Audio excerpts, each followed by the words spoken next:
د پاکستان په بلوچستان کې نن روڼ سهار کې د جګړې تیاره خپره شوه او خلکو خپله ورځ د چاودنې له غږونو او اور لمبو کې شپه کړه.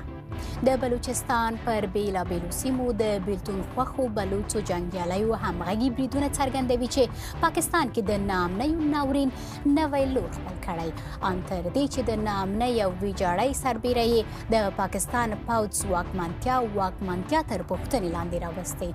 د بلوچانو د سیاسي او ټولنیزو ناخوښیو جرړې څه دي او د دغو بدلونونو کره پیغام کورنۍ پاکستان ته څه دی او سیمه ییزو هیوادونو ته څه دی؟ له میلمنو سره یې راسپړو.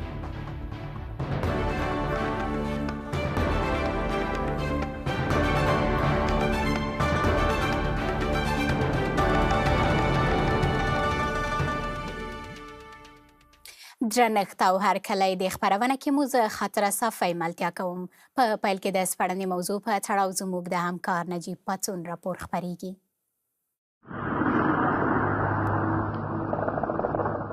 د بلوچستان د سهار لمر وړانګې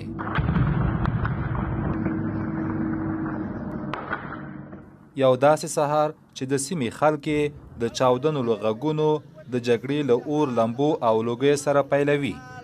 خراب دي، تاسو یې وینئ چې کورونه دي، دودونه دي، دماکې سوي دي، چاودنې سوي دي، فایرنګ دي، ټکان دي، بس الله دې خیر. د پاکستان د بلوچستان په مرکزي ښار کوټه او نورو سیمو کې نن سهار وختي پراخ بریدونه پیل شول. بلوچ بیلتونپاله غورځنګ وایي وسلوالې د بلوچستان د مرکز کوټې په ګډون ګڼو ښارونو ته دننه سوي دي.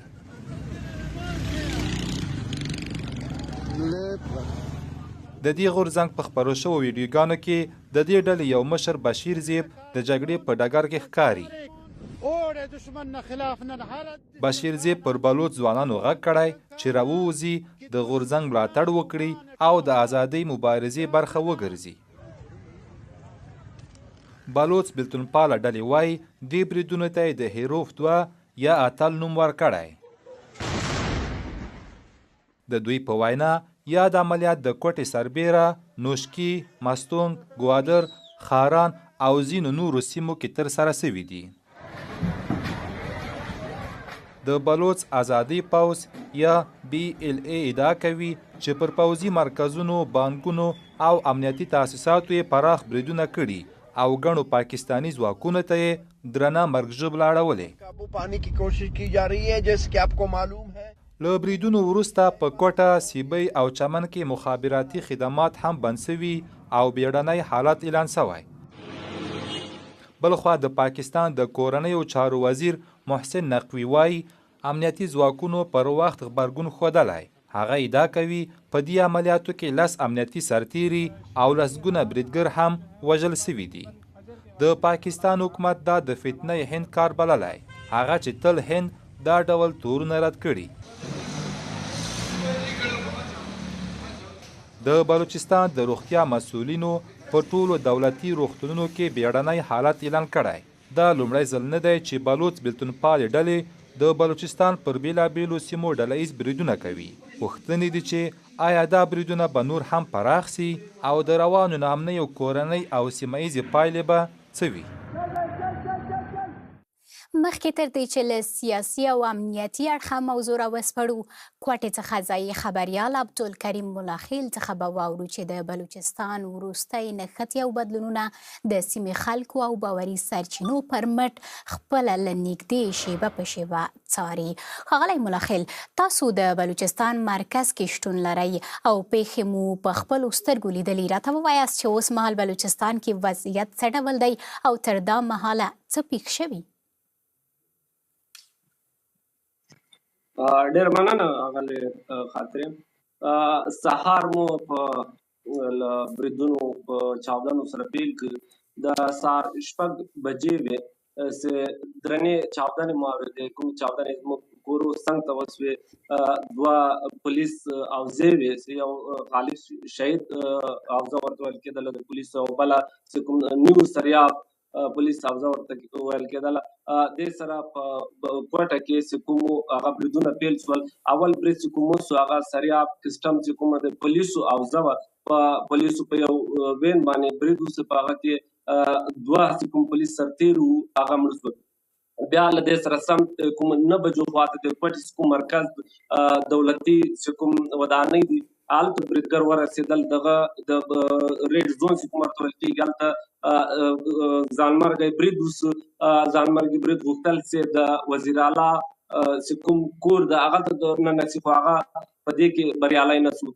په ګڼ شمېر چې کوم بلوچ اورپکې راوتلي وو په ښار په بېلو بېلو ځایونو کې ولاړ وو او امنیتي چې کوم ځواکونه وو هغه سره په جګړه وو. خو دوی په منځ کې دومره د کوم چې ختیځ بایپاس کې زه ما چې کومه خپله له نږدې څارله په منځ کې کومه هغه ډزې سره ونسي، خو بیا هم چې کوم حکومتي چورلکه وه هغه وګرځېدله. له هوا نه یې په دوی باندې یو څه ډزې وکړې خو کوم زیان دلته وانه وکړ. خو بل ور ته د ایالت په بېلابېلو ولسوالیو کې لکه مستونګ چې کوم کلات سو، کیچ ولسوالي سوه، کچي چې کوم ډاډر ګولان ولسوالي وه، دغسې هم مستونګ کې دلته زیانونه اوښتي وو. او خاران چې کومه ولسوالي وه دلته بلوچ اورپکو په یو کور باندې برید کړی و چې هغلته د یو قبایلي مشر چې کوم د هغه سره سم 8 ساتونکي وو هغه یې ووژل.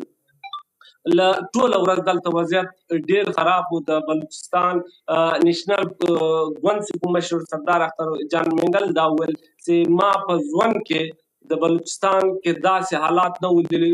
موږ هم په دلته د ډېرو چاودنو د پیښو شاهدانو، خو په لومړي ځل موږ داسې پیښه ولیدله په بلوچستان کې چې موږ په هغه ژوند کې نه ولیدلې.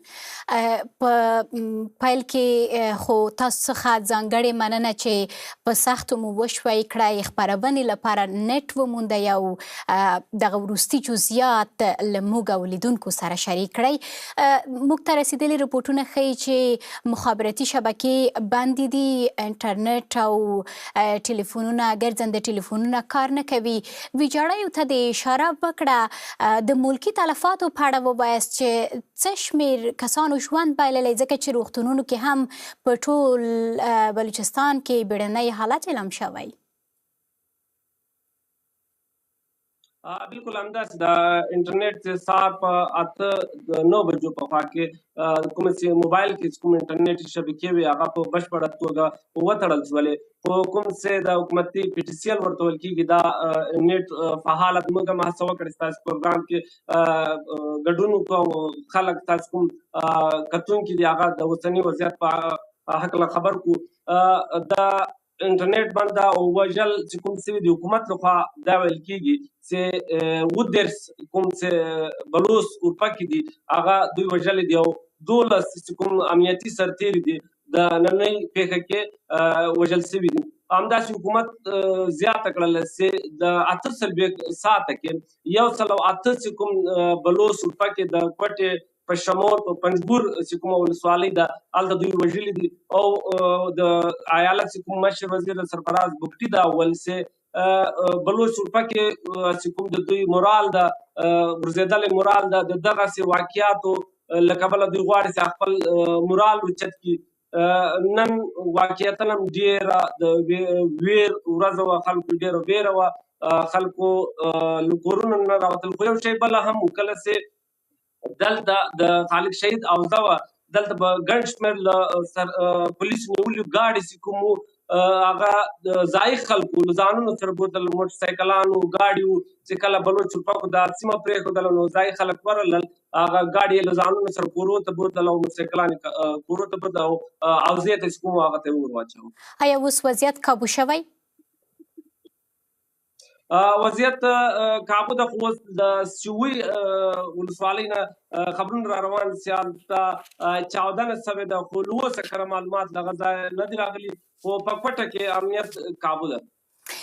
د بلوڅو بېلتون خوښو جنګیالیو غوښتنې څه دي او پر وړاندې د پاکستان حکومت دریځ څه دی؟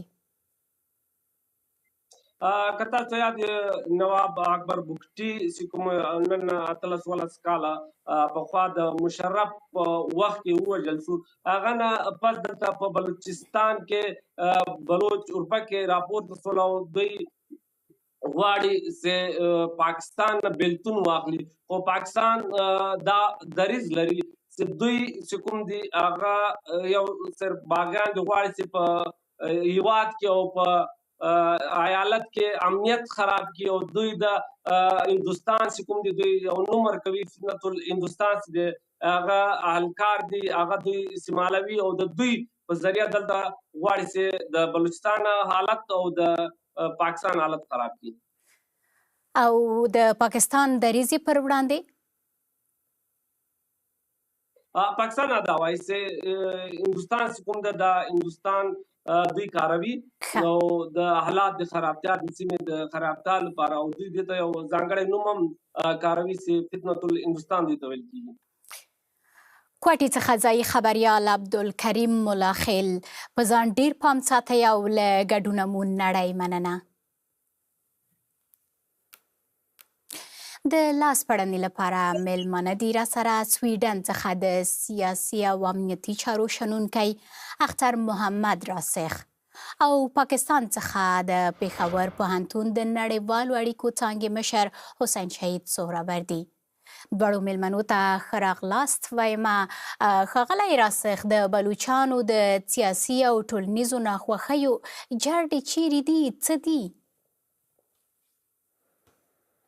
صافی خوري سلام تاسو ته او ستاسو ګران قدر میلمه او ستاسو د ټلویزیون ټولو لیدونکو او اوریدونکو ته وړاندې کوم. د سوال پاک له ووایم چې د پاکستان د تهداب نه د کومه ورځ نه چې پاکستان د استثمار له ادرسه جوړه سوله دلته د بلوچانو حق ته دوی کتنه ونه کړله او بلوچانې په یو اجباري ډول سره د پاکستان برخه او په ضمن کې پښتانه هم چنان د ډیورند کرښې راتېرول نه وروسته دغه پروګرامونو کې دغه دوه قومونه چې هم بلوچستان هم پښتانه په ډیره ظالمانه توګه د پاکستان تر چتر لاندې د هغو د حاکمیت تر چتر لاندې راوستي.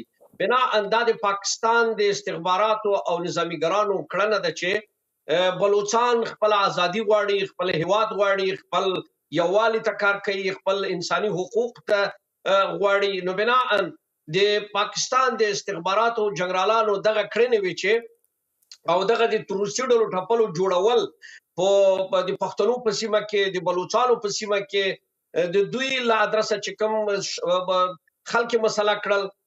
که زه داسې په واضح الفاظ ووایم چې مثلا د خراسان د عایش خراسان هلته د بلوچستانو په سیمه کې تربیه کوي، د پښتنو په سیمه کې افغانه او هشګانه او جهادي ډلې جوړې کړلې. د دغه اوضاع سره سم د بلوچستانو رهبري کړی یا رهبران هم د ترجمن سول چې باید موږ د پاکستان په وړاندې د همدغه دریځ د استفاده وکړو، کوم دریځ چې پاکستان د افغانستان په وړاندې استعمال کړل، د هغو نه نقل وکړي او مصالحانه جګړې ته لار خپله کړي. ګرچې د تهداب د پاکستان تر دغه نه پورې بلوچستانو هیڅ کله هم پاکستان نه ده منلی په رسمي بڼه باندې او د خپل د ازادۍ او د خپل مبارزاتو درشلې ورځ تر بلې ګرمه ساتلې ده. مګر په ننني حالاتو کې چې د اوضاع اوس ورځ تر بلې په ډیره پراخه توګه د جنګ او جګړه لمنه پراخیږي، علت اساسي دا دی چې د پاکستان د استخباراتي او نظامیګرانو کړنه ده چې دغه ولسونه نور ښځه او نر پوه سول او ټول احزاب سره یو ځای سول د پاکستان د استخباراتو په وړاندې، د پاکستان د جنرالانو په وړاندې او د دوی د معاملو په وړاندې ودرېدل. او دغه جنگ زه په دې باندې ایمان لرم چې دا په ډېر کم وخت کې پراخیږي او بلوچستان خپل هدف ته ځان رسوي او ازادي څوکو ته حتمي رسیږي. نننی شرایط هم دته آماده سوی دی چې پاکستان هم په اقتصاد بلې ښاغلي سهروردي په واورو. ښاغلی سهروردي، پاکستان کې د واکمنۍ کمزورتیا او د سرچینو ناانډولیز ویش تر کومې کچې د وسلوالو ډلو د ودې لامل شوي، هغسې چې ښاغلي راسخ ورته اشاره وکړه؟ خاطر آصف ډېر ناول خو ډېره مهرباني تاسو انوایټ کړم دی پروګرام کې. زما ورور چې کم خبرې وکړې چې ډېر زر به بلوچستان آزاد شي، دا خو ډېر زیات خلکو د زړه جذبات به وي، خو بهرحال دا خو څیزونه په جذبات نه کیږي. حقیقت کې داسې دی چې دا ساعت پاکستان کې بلوچانو ډېر زیات غټ مسلې دي. دی مسلې چې دی بهرحال چې کم یو طریقې سره یا بل طریقې سره بهرحال هغې مس هینډل شوي دي، هغه څه طریقې سره چې دی هغه ډیل شوي نه دي. ځکه هغه بیلتون طرف ته چې دی اشاره کوي. سوال دا دی چې یو کمپین شروع کیږي، یو اگر داسې چې تا مهم شروع کیږي نو هغه پسې یو غټ لاس یې چرتا لازمی خبر ته چې کلم داسې څه تحریک شروع شي نو اگر هغه رستو بل څوک ني نو دا ممکن نه ده چې دا تحریک دی حد پورې لاړ شي. پاکستان کې یو جمهوریت نظام دی او دی جمهوریت نظام په حق لا تاسو ګوري پښتانه خپل ملک کې اغي ته خپلواکي ملاو شوې ده، دغه شان بلوچستان کې دی، دغه شان باقی صوبو کې هم دی.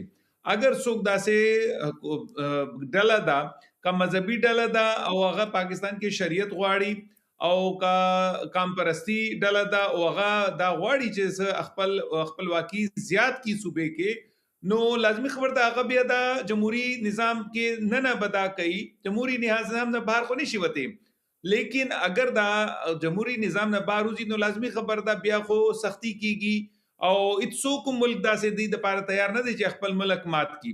سو کسان دی اگر غونډيږي او هغه داسې بریدونه چودنی کوي چې څنګه نن وشو 12 دیونو کې نو لازمی خبر ده دا خو بالکل دهشتګردي په لاندې دهشتګردي په تعریف کې راځي او هغه چې د هر صورت بیا عمر کشان به ډیل کیږي.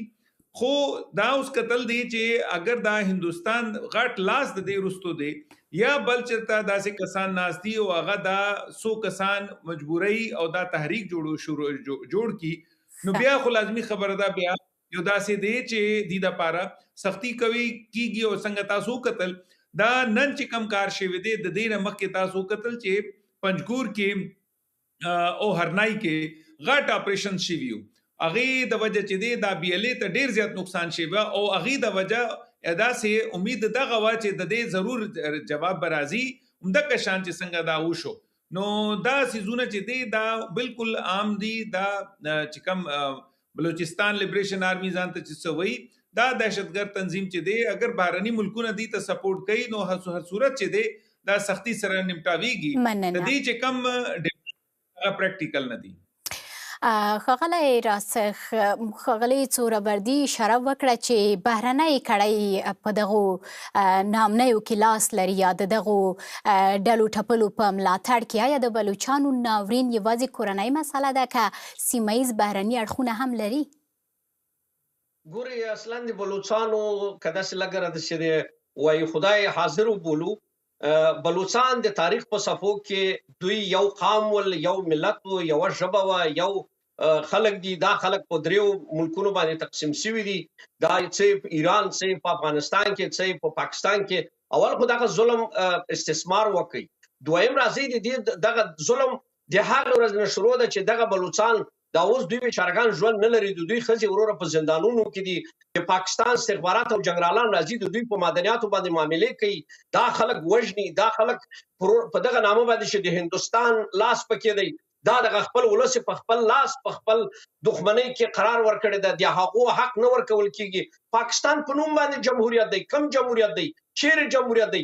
پښتانه وژل کیږي، پښتانه په تور په دغه ژمي کې د خپل کورونه وروره کډه کیږي، سیاسر اولادونه یخ وژني، بلوچستان دغه سي د هغو عزت سره لوبي کیږي، د هغو خلک وژل کیږي، بیا خبره وکړي چې هندوستان دی پسې دی. ښاغلی راسخ تاسو دوه ګوني چلند څخه وایاست، هغه د قومونو د بیلوالي مسله د هیوادونو د بغه سرحدونو یا پولو ویش سره بل خبره ده چې تاسو اشاره وکړه لکه بلوچان نه یوازې پاکستان کې په افغانستان کې په ایران کې هم دي، خو ولې همدغه بلوچان همدغه پښتانه چې تاسو ورته اشاره کوئ په افغانستان کې د پاکستان پیژند پاڼې لري، ولې باید ورسره دوه ګوني چلند وشي؟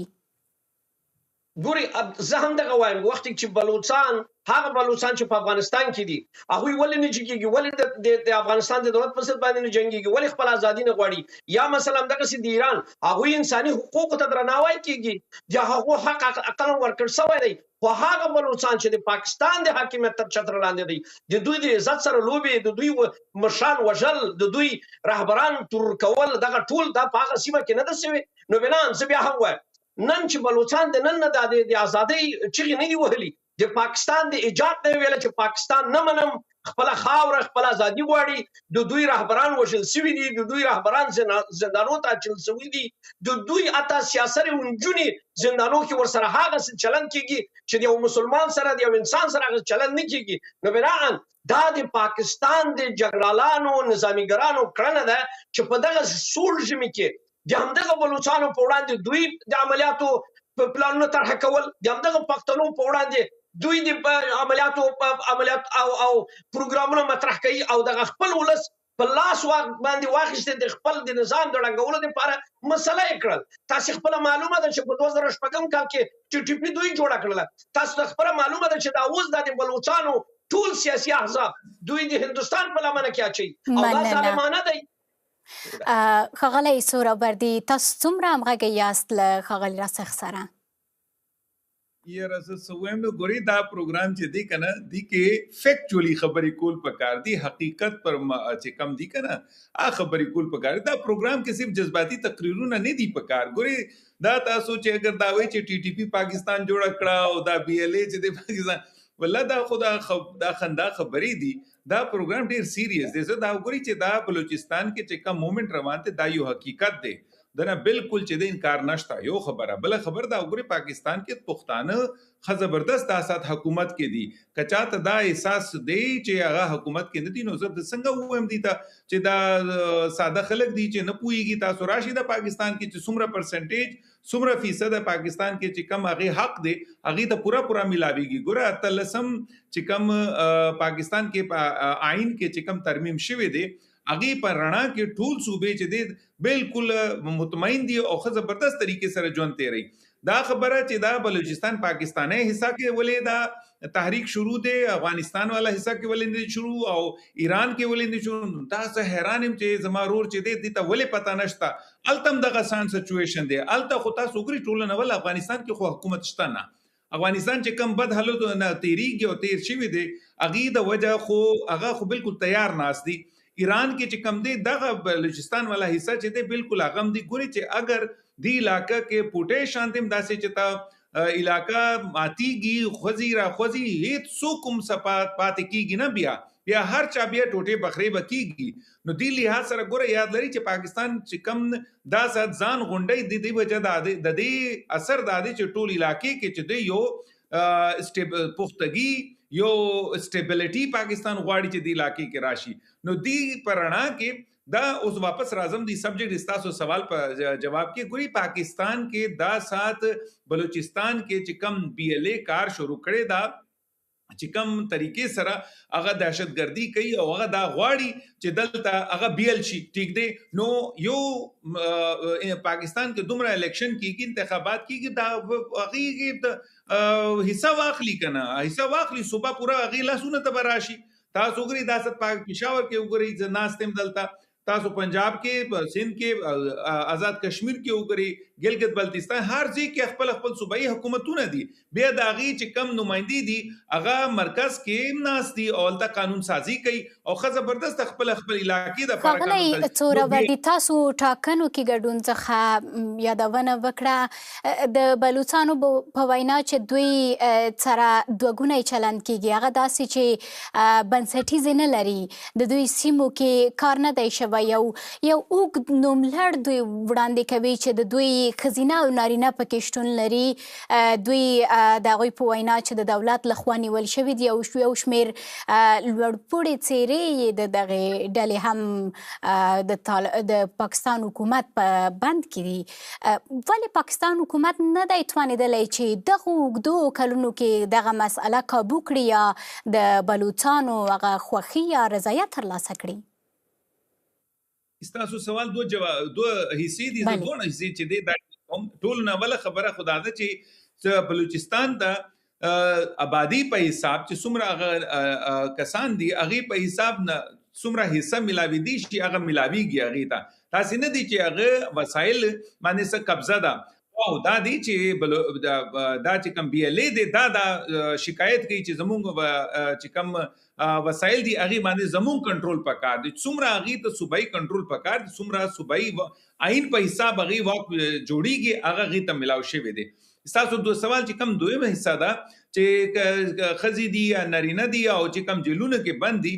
نو اغي داسې دي چې پاکستان کې دنم ډیر غټ یو کمپین شروع دی. تاسو به کتلی چې هر ورځ ته اسلام آباد کې کوئټه کې خلک چې دی احتجاجي جلوسونه وباسي او هغه دا وایي چې دا رها کړي شي. لکه دا خو یو حقیقت خبر ده. یو ملک دنه ډیر زیات داسې بریدونه کیږي ډیر زیات داسې اختلافات کیږي. تاسو لندن وګورئ واشنگټن وګورئ زما رور چې کم ملک کې ناس دي التم بلا آی دین هر اتوار پر رسې دي الته جلوسونه روزي او هغه دا وایي چې انساني حقوق دلته پامال کیږي. د قشن پاکستان کې دا کمپین شروع ده او دا بالکل هغه کې اکثر زه په خپلم حصہ اخلم. لیکن دا وینا کول چې جی د وجه چې دی یو ملک چې دی هغه یو صوبه بیل شي لکه دا خو بیا غب جوړ شي چې هر څوک هغه لارښوونونه چې دوی ترسره کوي هغه کوم مدني حرکات تاسو یادونه وکړه چې ګڼو پرمختللو هیوادونو کې هم دا یو عادي چاره ده پرته له شکه. خو پوښتنه دا وه چې هغه اوږد نوملړ چې دوی وړاندې کوي چې له کلونو راهیسې د دوی د کورنۍ غړي نه دي خوشي شوي یا د چم ګاونډ کسان یې په بندخونو کې دي، ولې پاکستان دولت داسې یو دریځ غوره کړی او څه شمېر کسان دولت په بند کې لري؟ ګوري زما سره خدای سټټیسټیکل ډیټا نشته چې زه دا وایم چې څومره کسان اوسه پورې باندې. لیکن زه بنیادی طور چې کم تاسو سوال جواب ورکول غواړم هغه دا دی چې دا چې کم خلک بندول یو خدا دی چې اگر سو قانون ماته نو قانون خو هر چا د پاره یو دی خاطر سپ تاسو د پاره زما د پاره زما رور چې کم سویډن کې ناس دی غي د پاره چې قانون ماته یو ملک والا آئین ماته نو لازمي خبر ده بیا خو قانون حرکت کی راضی او کس دې نیسی نو غي لحاظ سره دا کسان چې دی دا بند شي دي ماته د دې ټوټل نمبر نه دی معلوم. خو دویمه خبره چې دی ډیر اهم دی هغه د دې چې ګوره نازک مزاجي چې کم صوبم داخلي نو هغه ځان د پاره نقصان کوي. هر چاته د خپل برخه ملاویږي چې څنګه تاسو چې کم ځای کې ناسي هر صوبې هر ځای کې هر چاته خپل برخه مرکز نه چې دی ملاویږي د کشن پاکستان کې دی او بلوچستان ته ملاویږي. لیکن اغي دا وایي چې دا مونږ هر صورت بس بیل کوو او هغه وجه دا ده سو کسان دي ګوره ټول بلوچستان چې دی هغه دی کې شامل نه دی. چې شاملېږي نو بیا تاسو ته د الیکشن چې کم ټاکونه کیږي ملک کې هغې نه پته لګي.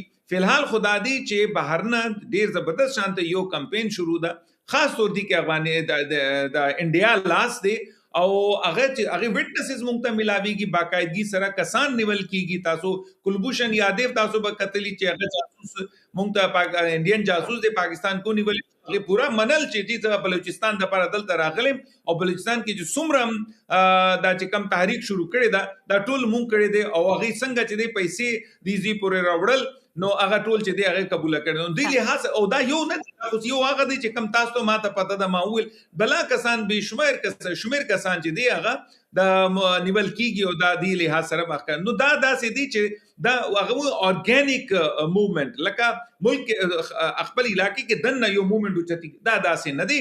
اصل کې بهر نه چې کم سپورټ راځي هغه د وجه یو مصنوعي چانت چې دی یو تحریک شروع شوی دی چې چا د وجه چې دی مونږ دا داسې غنو چې دا کسان مفتو کې دا ملک ماتول غواړي حالانکه دې سره هغه اکثریت نشته. مننه. ښاغلی راتخ دغه وروستیو بریدونو وښوده چې د دولت د پاکستان دولت مشروعیت یې په یو ډول تر پوښتنې لاندې راوستې ده. هغسې چې د پاکستان دولت وایي بهرنۍ کړۍ په دغو بریدونو کې یا د دوی په ملاتړ کې لاس لري، ولې دولت نشي کولی چې خپل کسان د پردیو پر ځای دولت خپل کړي، د دوی رضایت ترلاسه کړي؟ او ولې دغه اړتیا یې نه ده بللې هغسې چې تاسو وایاست چې د دوی اړتیاو ته رسیدنه نه ده کړې او دوی سره ستاسو په وینا چې بې انصافي شوې ده هغه څه چې ښاغلی سهروردي یې نه مني؟ ګوري اول خو دا سوال باید مطرح کړو چې یو انسان ولې خودکشۍ ته ځان آماده کوي، د څه دپاره، هدف څه دی؟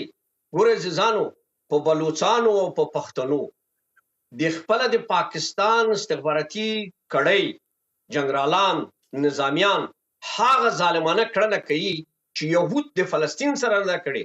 دا استاد وایي چې پښتانه خپل حق ته رسیدلی دي. 6,000 خویندې د پښتنو ورک دی علي وزیر په زندان کې دی، عمران خان په زندان کې دی، د عثمان لالای ووژئ، دغسې ګیلمن ووژئ، هر پښتون چې آواز دی د همدغه جمهوریت او ښاغلی راسخ د ځانمرګي توجیه کول به یې غوره نه وي. دې ته په پام سره چې دا کچېرې دوی ادعا کوي چې دولت لخوا دوی بندي کیږي، ځورول کیږي، ربړول کیږي، خو تر هغه دا هم بدتره دی، هم د ځان لپاره یې، هم د کورنۍ لپاره یې، او هم د شاوخوا هغې سیمې خلکو لپاره چې په هغه ځای کې دغه ځانمرګی ترسره کیږي. ډېرې داسې نورې لارې د عدالت غوښتنې شته دي. بالکل ګورئ، دغه خودکشه، دغه چې ځان سره ځان وژني، نور وژني، دا متوجه سي په دوه حالاتو کې رامنځته کیږي. یو دا ده چې هغه انسان نور خپل ژوند قربانۍ ته ږدي، چې دونه ظلم پې سوی دی چې هغه نور نفرت پیدا کوي د ژوندیو سره. بناً پښتنو سره دغسې چلند پاکستان کړی دا چې پښتانه اخلي په لاس باندې. خان غفار خان هم د هندوستان جاسوس و، د ولی خان هم د هندوستان جاسوس و، دغه صمد خان هم د هندوستان جاسوس و. دغه د پرون نه چې د ورځې نه چې پاکستان جوړ سوی، هر افغان، هر پښتون، هر بلوچ چې خپل حق غواړي هغه جاسوس د هندوستان سي و هندوستان. ولې دوی خپله رویه نه بدلوي؟ ولې دوی خپله دا ستراتیژي نه بدلوي؟ ته په سوړ ژمي کې راځې، دا اوس د پښتنو هغه تاسې ورسې وګورئ، بچي واړه بچیان د یخ نه مړه سول. ولې دا خلک د ګټه کړه د خپل کورونه؟ ولې دا بلوچستان ته وژنې؟ دا ګورئ، قربان هم سم، والله په بله هغه کړنه چې د پاکستان استخباراتي کړۍ او جنرالانې د پښتنو سره کوي، هغه بې عزتیګانې تاسې ورسې د دوی په زندانونو کې ورته لري. دوی د همدغه هېواد وګړي دي، هغه که اوسني بلوچان دي که پښتانه دي، د دغه هېواد پیژندپاڼې لري، د دغه هېواد پاسپورټونه لري. ګورئ، پاسپورټونه به لري، زه ته به د هغه هېواد تذکیره به لري، هر څه به لري. ولې په افغانستان کې دغه خلک همدغسې نه کول؟ ځانونه یې نه وژل، د خودکشیګانې ونه کړلې، ښارونو کې بمونه یې نه چول. د څه دپاره یې چول؟ خو د دغه دپاره چې ورځ زه ازادي غواړم، د خپل د ازادۍ دپاره. دوی هم پوه شول، بلوچان هم پوه شول چې افغانان لاړل، طالبان لاړل، وروره په هماغه خودکش باندې ځانونه یې وروره قدرت ته ورسوه. زه ولې مړ یم؟ زه هم راځه وروره دې جګړې ته ورداخلېږم. ګورئ، دا د دوی کړنه ده چې د خپل ولس سره دښمني شروع کړې ده. څوک یې په هوایي بریدونو وژني، څوک یې په ځمکه وژني. نو تاسو بلوچان طالبانو ته ورته بولئ؟ بالکل، هغه د هغه نه زده کړه وکړه. همدغه طالبان پرون په کویټه کې شورا یې نه لرله، په پېښور کې شورا یې نه وه، هماغو دوی رانغلل، کابل کې وروره قدرت ته ورسېدل. دوی هم اوس وایي چې وروره بله لاره د ازادۍ نه لرې، که ځان غواړې چې آزاد اوسې، که غواړې د دې غلامۍ نه خلاص یې، د دغه ظالم په وړاندې په زغرده ودرېږه. د عدم تشدد مبارزه 130 کاله د پېښور کې او په پاکستان کې جریان لرو. دغه کم 80 کاله پاکستان جوړ شوی دی، هېڅ نتیجه یې ورنه کړه. هغه خلک ټول پوه شول چې وروره عدم تشدد مبارزه وروره نتیجه نه ورکوي. نو زه مجبور یم ټوپک پورته کړم. د پنجابی راځي په وزیرستان کې، تا عثمان لالا وژني، پنجابی راځي وروره په بلوچستان کې د دوی رهبران وژني، دوی به ورته خاندي، دوی به ورته ګلان ورکوي. نو بناءً ګورئ عزیزانو، دغه حالات چې راغلی، دغه وضعیت چې په دغه حالت راغلی، دا د دوی د ستراتیژیکو پلانونو، د پاکستان د استخباراتو او د جنرالانو کړنه ده. او دغه معدنیات چې د پښتنو او د بلوچستانو په سیمه کې ده، د دغه معدنیاتو باندې د حاکمېدو دپاره دغه پنجابیان دغه پروګرامونه عملي کوي او نوم یې کېږدي چې دا د هندیانه تربیه کېږي او دا د هندیانه تمویلېږي. ولې هندوستان د هغه خاورې نه راځي دلته؟ ولې بیا په کشمیر کې هندوستان سره ته نه جنګېږي؟ ولې بیا په لاهور کې ورسره نه جنګېږي؟ ولې هلته ورسره خوله په خوله ولې ورسره خوله یې نه ماتوې؟ ښاغلی راسخ، د BLA ننني بریدونه څه پوځي او سیاسي پیغام لیږدوي په ټوله کې؟ ګورئ، زه خو دا وایم، ننني بریدونه تاسې به ګورئ چې په ډېر کم وخت کې د دغه جنه نظامي قطاع د پاکستان به په تخته کېږي او دا بلوچان خپل هدف ته ځان رسولی شي. دا جنگ نن داسې سوله چې دوی خپل هغه سلاوي چې کوم بوتات لرو ده، کوم انفلاقي مواد چې ضرورت و، دا یې اوس ترلاسه کړله. د دویم ځل دپاره دا بله جګړه د ده نه خطرناکه جګړه دی. ولې اوس نور هم مسلح سول، خلکو ته مورال ورکړه چې موږ کولی شو ښارونه نیولی سو. نو بنان وخت چې ښار ته ورداخل سو، کویټې ته ورداخل سو، د بلوچستان وزیر اعلی په ژړا وژړلې. نو بنان وخت چې څوک وژړلې، خو خبره دا ده چې دوی مورال له لاسه ورکړی دی. او پنجابي نظامیګران جګړه کې په مخامخ جګړه کې سنگر نشي ګټلای، سنگر تینا ماتیږي ولې هغوی هغه مورال نه لري. بلوچ وایي زه جهاد کوم، فی سبیل الله جهاد دی، د حق جهاد دی، د ازادۍ جهاد دی، دا مې د خپل خاورې د خپل ناموس د عزت لپاره. ښاغلی سهروردي، وروستي بریدونه د بیلتون خوښو بلوڅو د تګلارې یا ستراتیژۍ کې د بدلون څرګندویي نه کوي؟ خاطره صاحب، اختر صاحب ته زه دا ویم چې ګوره دا ډېر ښکلی یو بحث مباحثې یو د پروګرام دی، دې کې مونږ تقریرونه نشو کولی. مونږ ته دلته چې دی یو سینسیبل، یو لوجیکل، یو منطقي یو آرګومنټ ورکول دي تاکې دا چې زمونږ چې کوم کتونکي خلک دي هغې ته دا پته ولګي چې هلته څه روان دي.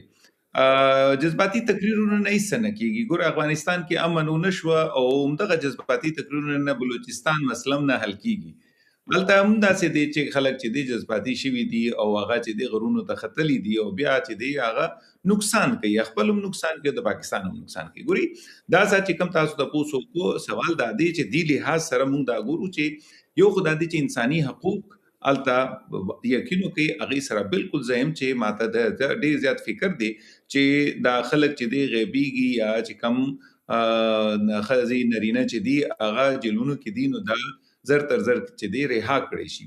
سوال دا دی چې دغه غوښتنه د دولت لخوا ښاغلی سهروردي تر اوسه نه ده اورېدل شوې. دوی په کراتو مدني ناستې وکړې، غوښتنې یې وکړې، عرایض یې وړاندې کړل، خو دغه غوښتنه د پاکستان لخوا تر اوسه لیدل کېږي چې نه ده منل شوې. لامل یې څه دی؟ هغسې چې ښاغلی راسخ وایي ان پر ځای یې د بلوچانو ګڼ مشران په نښه شوي دي بېلابېلو ځایونو کې لکه مهرنګ بلوچ وضعیت. ګوري تاسو دا چې کوم خبره کوي دا سات په بلوچستان کې د بل چا حکومت نه دی، دا د بلوچیانو حکومت دی. دا سات چې کوم پاکستان کې ټاکنه کیږي بلوچیان دي چې کوم مخامخ دي. سوال دا دی چې کوم دا کسان دي مهرنګ بلوچ تاسو خبره وکړو یا د بیالي والا نور چې کوم کسان دي هغه چې کوم تاسو خبره کوي دا ټول چې دی اصل کې د دې تعداد ډیر زیات کم دی. یو خبره بل دا چې د دې چې کوم ډیمانډ څه دي، د دې مطالبې څه دي، هغه یکدم بیلتون خبره کوي. هغه یکدم وایي چې څومره وسایل دي د صوبایي هغې چې دی باندې زمونږ کنټرولي. تاسو زه خیبر پښتونخوا کې ناست یم، زمونږ خپل چې کوم وسایل دي زمونږ هغې کې چې څومره زمونږ حصه جوړېږي زمونږ پوره هغې باندې کنټرول دی. او دا یو بیا راشو ښاغلی سهروردي دغه د بندي کېدو په اړه لکه مهرنګ بلوچ یا نور مشران یې یا ګڼ هغه اوږد نوملړ چې شته هغوی ولې نه خوشي کېږي یا دوی په کوم جرم نیول شوي دي، په کوم تور نیول شوي دي؟ ګوري هغې چې کوم ریاست خلاف چې کله څوک تقریر وکړي یا ریاست خلاف خبره کوي نو هغې یو خاص پیرایه ده چې هغې طرف هغې پورې چې دی برداشت موجود دی. یو ځل بیا تاسو ته چې تاسو لندن کې ناست دي هلته هم ده چې او زما چې کوم تاسو ته پته ده 10 کال ما هم تیر کړي دي هلته هم یو خاص پیرایه ده چې دې دیزې پورې تاسو ته ازادي ده، دې دیزې پورې تاسو خبره کولی شي. هغې نه زیات ریاست چې کم جړونو باندې اگر څوک حمله کوي نو هر صورت بیا به هغه د نیول کېږي، ریاست بیا نیسي. خو د جلاوال یا بیلتون دومره غوښتونکي دي او تر دې کچه پرې ټینګار کوي لکه سکاټلند یې بېل کېدی شي، دغسې هیوادونه ډېرې بېلګې موږ لرو چې بیا ټول پوښتنه کوي یا ریفرنډم ترسره کوي. ګوري دا خبره دا ده چې هلته زما ټول ژوند هلته سکاټلند کې تېر شوی چې کم ټایم ما یو کې تېر کو هلته میجورټي خلک چې دی هغه دا ډیمانډ کوي او هغه د وجې چې دی هلته ریفرنډم کېږي. دلته خو میجورټي خوشحال دي، هغه زبردست طریقې سره ټاکنو کې حصه اخلي، خپل حکومت جوړوي، صوبایي حکومت جوړوي، خو زبردست هغې خوشحال دي مرکز سره. نو دې د وجې چې دی دلته دا ډیمانډ راتلی نشي چې دغه شان څه بیلتون لحاظ سره خبره کوي. څو کسان دي اگر هغې غوسه کې دي او هغه دا غواړي چې دغه شان چې دی دهشتګرد ترهګرۍ به وکړي صوبې کې او داسې چې دی بیا به چې دا خو نشي کېدی که نه. فکر کوئ یوازې د څو کسانو پر مټ پاکستان کې داسې لویه ناامني رامنځته شوې هغه هم له کلونو راهیسې لکه نن یې بیلګه؟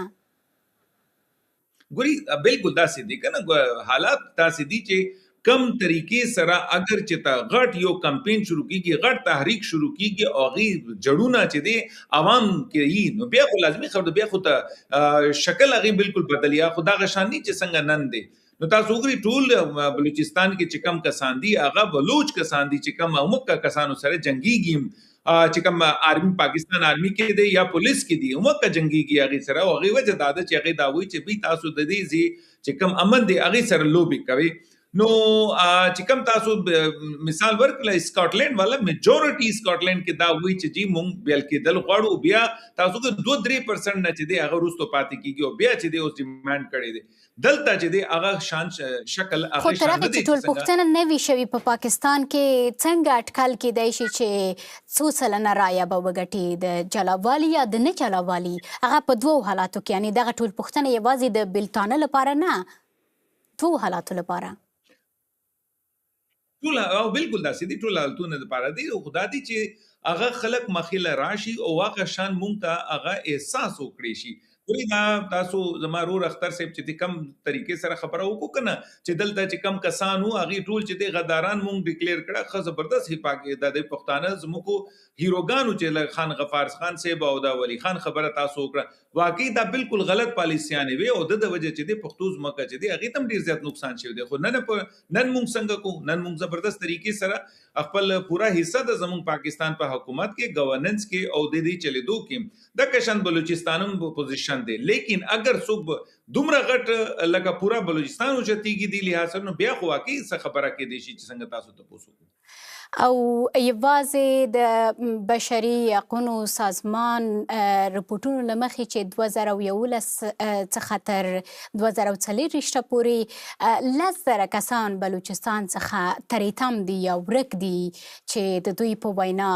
د دولت په بندخونو کې دي ګوري 10,000 کسان دا پیور ایگزاجریشن دی دا داسې نه دی دغه شان چې دی ودی مونږ ته دا وینا کول هیومن رائټس واچ مؤسسې ویلي بالکل داسې ویلي دي هغه مونږ دلته پاکستان کې ودا خبره وکړو چې به چې څومره کسان څوک دا وایي چې جیب زموږ کسان رکشي وي دي نو مونږ رجسټریشن کو تاکي هغه تپوس کو کړی چې داسې نه چې هغه بل چا اوچت کړي غیبي هغه نه پس خو دا هم د پاکستان دولت مسؤلیت ورګرځي چې د خپل وګړو ساتنه وکړي او د موندنه دی وکړي چې دوی د چا لخوا وړل شوي دي ولې تریتم دي چیرې دي نو زه دا ممکنه تاسو ته چې دا دلته مونږ دا خبره وکړو چې دا کسانو باقاعدګي سره رجسټریشن وکړي شي ترڅو د دې ایگزیکټ نمبر چې د پته ولګيږي او بیا هیڅ د پاره چې د ګرځیدل شروع شي لیکن دومره تعداد نو چې د 10,000 یو لزر پورې چې د دیګ رسول دي دا سه نه دي دومره بدحل نه دي لیکن بهرل کسان شته ازما تاسو ته ویل چې ماته بالکل پته نشته د دې ایگزیکټ نمبر ماته معلوم نه دي وغه چې کم حقوق دي اغه لحاظ سره چې د کمپاین شروع کړي د مونږ هم شاغي کې شامل یو دا مارنګ بلوچ د پاره چې د خاص طور ما دومره زیات زلزل ګرځیدل چې دا بالکل ټیک نه دي دا خو پکار چې رها کړي شي بهرل دا اغه فریډم اف سپیچ پکار دی او به اغه ته وینا کول پکار چې دغه سيونو کې اگر یو ملک پاتې کې دل دین او دین چې دی بهر تاسو نشي وته ادروایز دې دا معاملات تاسو سټیټ چیلنج کوي سټیټ چیلنج کول نه دي within democratic چې کوم پروسس دی اغه کې تاسو خپل بیان ورکول شي تاسو خپل چې دی همدغه ستاسو په وینا وروستۍ خبره مو چې د مهرنګ بلوچ په اړه وړاندې کړه کله چې مدني فعالین خوندي نه وي او دا ډول ازادي ونه لري نو فکر نه کوئ چې له مجبوریته خلک دې ته اړ ایستل کېږي چې وسله پورته کړي دا به لامل نه وي دا سو بالکل دا ټیک خبره وکړو اگر دا غشان وشي او دا انساني حقوق چې دي د بشري حقوق اگر چتا بالکل هغه پامال کیږي نو خود بیا خلک چې دی هغه غلط لار چې دی هغه اختیاري او بیا چې دی بریدونه کوي چودنی کوي دی لحاظ سره چې دی دا ریاست پکار نه دی چې هغه داسې خلک چې دی دا غشان اوچت کی لیکن بهرال یو ملک کې مدنه مونږ پاتې کیږو دي کې چې د منځني لار استل پکار دی ګوره جرګي کول پکار دی مشران انوالو کول پکار دی لیکن طاقت استعمال پاکستان ریاست طرف نم کیږي یا چې کم بی ال ای ترګر تنظیم طرف نه کیږي دوه طرف نه چې دی چې سم کیږي دا بیا غلطي په لاندو کې په دغه مستاسو لیدلوري ولرو چې داسې هم کېدای شي چې بلوچستان افغانستان کې د طالبانو واک ته رسیدو څخه اغیزمن شوي وي او فکر کوي چې دوی هم کولای شي پر پاکستان واکمني وکړي یا خپل بیلتون یا ازادي ترلاسه کړي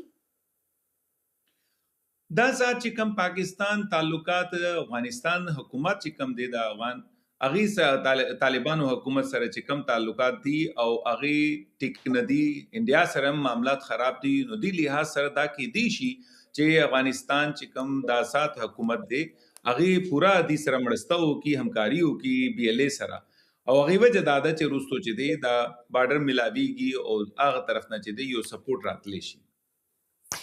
ښاغلی راسخ کومې سیاسي او امنیتي او ترڅنګ یې اقتصادي کړنلارې کولی شي دغه کشاله هواره کړي؟ ګورې د پاکستان کشاله هغه وخت هوارېږي چې پاکستان خپل ستراتیژي بدله کړي د بلوچستانو په وړاندې او د پښتنو په وړاندې او د دغه سیمې هیوادونو په وړاندې د دښمنۍ نه د دوستۍ په لور قدمونه پورته کړي. دوی په شعار کې وایي هندوستان زموږ دښمن دی، مګر د هندوستان سره دوی ښه راکړه ورکړه لري، خو تجارت لري، خو دلته بیا د تورخم دروازه بندوي چې پښتانه د ګدایۍ سره لاس او ګریوان شي، اقتصاد زیانونه ورته ورسیږي. هلته د قندهار کې دروازې بندوي چې بلوچستان او هغه خلک د فقر او د بدبختیو سره او بیکارۍ سره لاس او ګریوان شي او بله لاره ونه لري. ګورئ عزیزانو، بیا هم وایم تر هغه پورې چې پاکستان ښاغلی راسخ فکر نه کوي چې دا د ګاونډیو هیوادونو دولتونو پیاوړتیا او وړتیا پورې هم تړاو لري؟ تاسو هندوستان ته اشاره وکړه، هندوستان سره پاکستان جدي نښته وروستی نښته یې که موږ ورته اشاره وکړو درلوده، خو تاسو وسوایاست چې لږ تر لږ اقتصادي اړیکې لري، خو په افغانستان سره نه. افغانستان سره فکر نه کوي چې اوسنیو واکمنانو ونه شوی کړی چې دغه کشاله هواره کړي؟ دقیقاً ګورئ د پاکستان رهبري اجازه راکړئ چې په لنډو کې ښاغلی څوروردي فکر کوم کوم غبرګون لري، بیرته به تاسو ته در وګرځو. ستاسو خبرو دوام ده. مهرباني. د پاکستان او د انډیا داسه تجارت بیخي نشته، بیخي بند دی، بیخي بند دی. مننه. ودرې یوه دقیقه، د پاکستان رهبري کړی یعنی جمهوریت په نوم دی خو اصلا نظامیګران دي، د استخباراتو جنرالان ته حاکمان دي، ولس حاکم نه دی. دا تاسو اوس هم وانورېدئ چې پرون بله ورځ خو په ټوله کې ښاغلی راسخ هلته ټاکنې ترسره کیږي، پارلمان شته، راشو دې ته چې د پاکستان لخوا یوازې امنیتي کړنلاره به څه پایلې ولري هغسې چې تاسو هم بایاست په لنډو کې لطفا. اوس بیا هم زه وایم تر هغه پورې چې د پاکستان سیاسي او اقتصادي پروګرامونه په دغه سیمه کې بدله نشي دا جګړې نور هم ګرمیږي. دغه پښتانه خپل حق غواړي، پښتون نور دا پنجابی نه پرېږدي چې په خپل د په خاوره او د په کور او د په معدنیاتو باندې حاکمان شي. بلوچستان هیڅ کله دته نور غاړه نه ښکته کوي چې پنجابي به راځي او د بلوچ په عزت باندې به لوبې کوي او د هغه به وژني او دی به ورته ګوري. اوس د بلوچستان په لاس ټوپک ورغلی، د پښتنو لاس ټوپک راغلی او د پنجابي په لاس کې ټوپک دی. زه په دې باندې ایمان لرم چې دا د ټوپک خبره اور په دې منطقه کې، جنگ په دې منطقه کې، وژنه په دې منطقه کې څنګه چې پنجابي پروګرام کړی دی، پښتانه هم د خپل حق او د خپل حقوق او د خپل ناموس نه دفاع کوي. دا د دوی برحق جهاد دی. که څوک وایي چې نه دا د ازادۍ جهاد نه دی، ښاغلی راسخ پنجابي څخه به موخه د پاکستان دولت وي؟ بالکل پاکستان یعنی پنجاب استخبارات، پاکستان اصلا د پښتنو سیټ نه دی، پاکستان اصلا د بلوچستانو سیټ نه دی، پاکستان یعنی د پنجابیانو سیټ او د پنجابیانو حاکمیت او د پنجابیانو د غلامۍ لپاره چې هر یو سره ټیټ کې هغه به مني.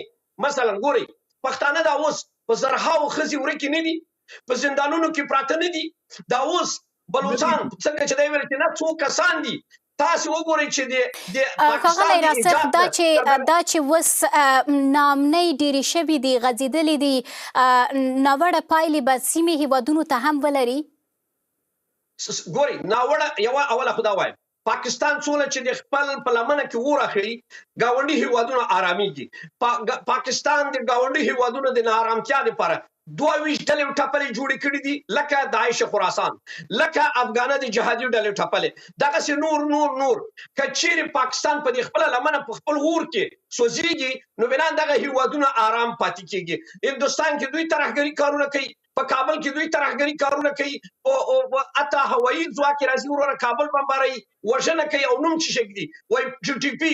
نو ټي ټي پی خو تا په خاوره کې د ولې د خپل ولس سره خپل نه کړي، د خپل مشکل ولې خپل نه حلای د راځي وروره وای د طالبانو په واسطه راځي. نو طالب په پرون په پیښور کې او طالب په پرون په کوټه کې او طالب په پرون په وزیرستان کې و حالت څنګه د دوسي وسره کوله. هغه راځه فکر نه کوي چې د پاکستان لخوا دغه ټولې ډلې ټپلې چې تاسو نوم یې اخلي جوړ شوی وي کابو کول به ورته اسانه وي. څوک غواړي چې خپل لوی لاس ځان ته نامني وکړي؟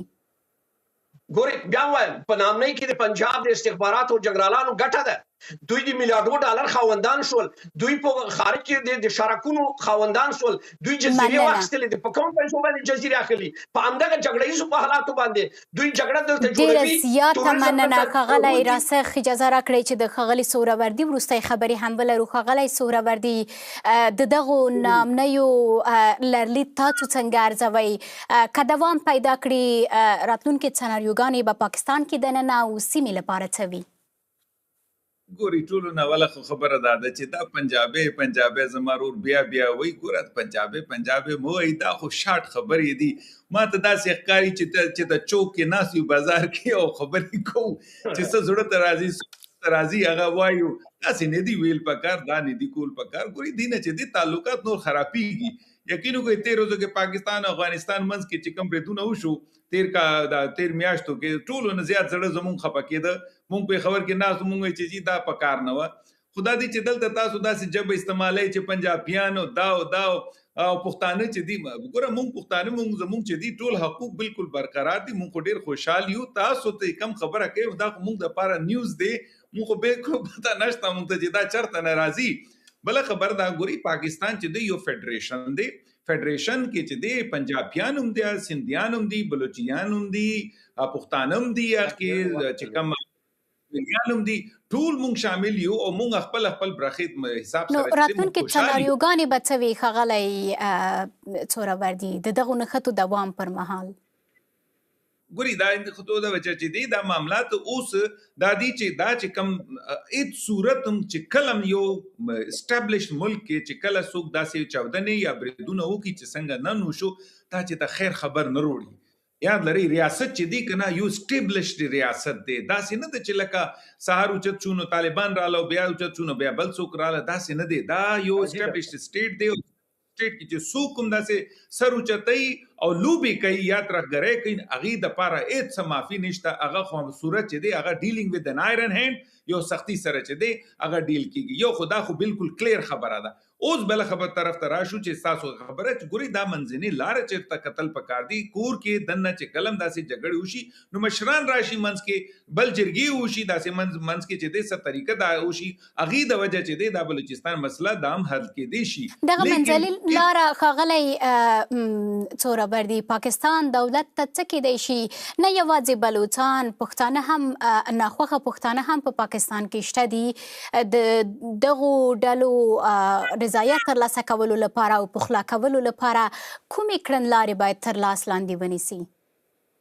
ګورئ ټولو نه غټ خبره دا ده چې پاکستان کې یو د اتیا کالونه تاسو ګورئ پاکستان کې یو غټ نظام دی او هغه پارلمان دی. جمهوریت دی، جمهوریت کې یو غټ پارلمان دی. پارلمان کې ټول مشران چې کم ناست دي قانون سازي کوي، مقننه کې ناست دي او قانون سازي کوي. هغې ټول داسې دي چې هغې په لحاظ سره چې دی دا مسله حل کول پکار دی. لیکن ورسره دا شی زه دا ووایم چې داسې چودنې به کېږي او موږ به مسلې حل کړو، دا نشي کېدی.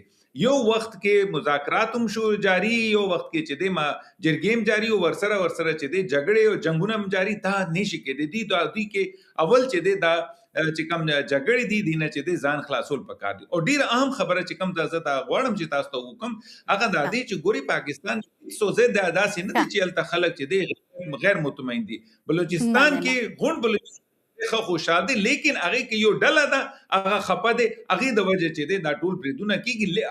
او آخري خبره مننه ښاغلی سهروردي. له دواړو میلمنو د پېښور پوهنتون د نړیوالو اړیکو څانګې مشر حسین شهید سهروردي او د سیاسي او امنیتي چارو شنونکی اختر محمد رازق څخه په مننې د سپړنې خپرونه مو په همدې ځای پای ته رسیږي. تر بیا ښې چارې.